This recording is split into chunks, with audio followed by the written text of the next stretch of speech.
আমার এক ভাই প্রশ্ন করেছেন যে আমার মান সম্মান ধীরে ধীরে কমে যাচ্ছে, এই মান সম্মানটাকে বৃদ্ধি করার ইসলামী শরীয়তে কোনো উপায় আছে কি?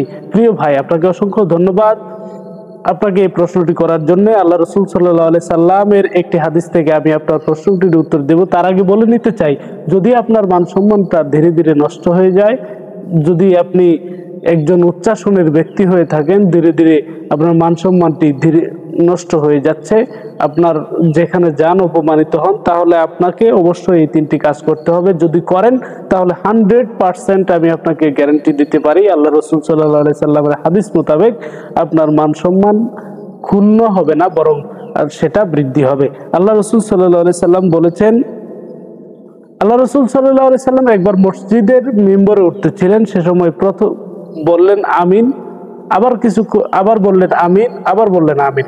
সাহাবায়ে কেরাম এই তিনটি আমিনকে লক্ষ্য করে আল্লাহ রসুল সাল্লাল্লাহু আলাইহি সাল্লামকে জিজ্ঞাসা করলেন, ইয়া রাসূলুল্লাহ, এই তিনবার আমিন বলার কারণ কি? রাসূলুল্লাহ সাল্লাল্লাহু আলাইহি সাল্লাম তখন বললেন যে তিনবার আমিন বলার মধ্যে কারণ হচ্ছে, প্রথমে যখন আমি আমিন বলেছি, হযরত জিবরাইল আলাইহিস সালাম বলেছেন যে তার নাক ধুলাই মলিন হোক যে ব্যক্তি পিতামাতার খেদমত করে না। দ্বিতীয়বার যখন আমি আমিন বলেছি, তখন জিবরাইল আলাইহিস সালাম আমাকে বলেছেন যে তার নাক ধুলাই মলিন হোক যে ব্যক্তি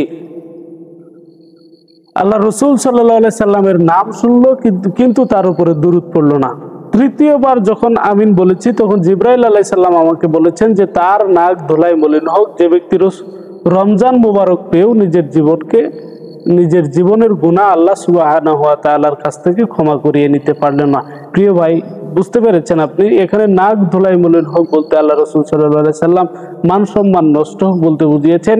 আপনি হয়তো এই তিনটি কাজ করেন, যদি না করে থাকেন এই তিনটি কাজ আজকে থেকে করবেন। রাসূলুল্লাহ সাল্লাল্লাহু আলাইহি সাল্লামের নাম শুনলে অন্তত সাল্লাল্লাহু আলাইহি ওয়াসাল্লাম পড়বেন, পিতামাতার খেদমত করবেন, এবং রমজান আসলে আল্লাহ সুবহানাহু ওয়া তাআলার কাছে নিজের গুনাহ মাফের জন্য সর্বোচ্চ চেষ্টা করবেন। আশা করি আপনার মান সম্মান আল্লাহ তাআলা বৃদ্ধি করে দিবেন।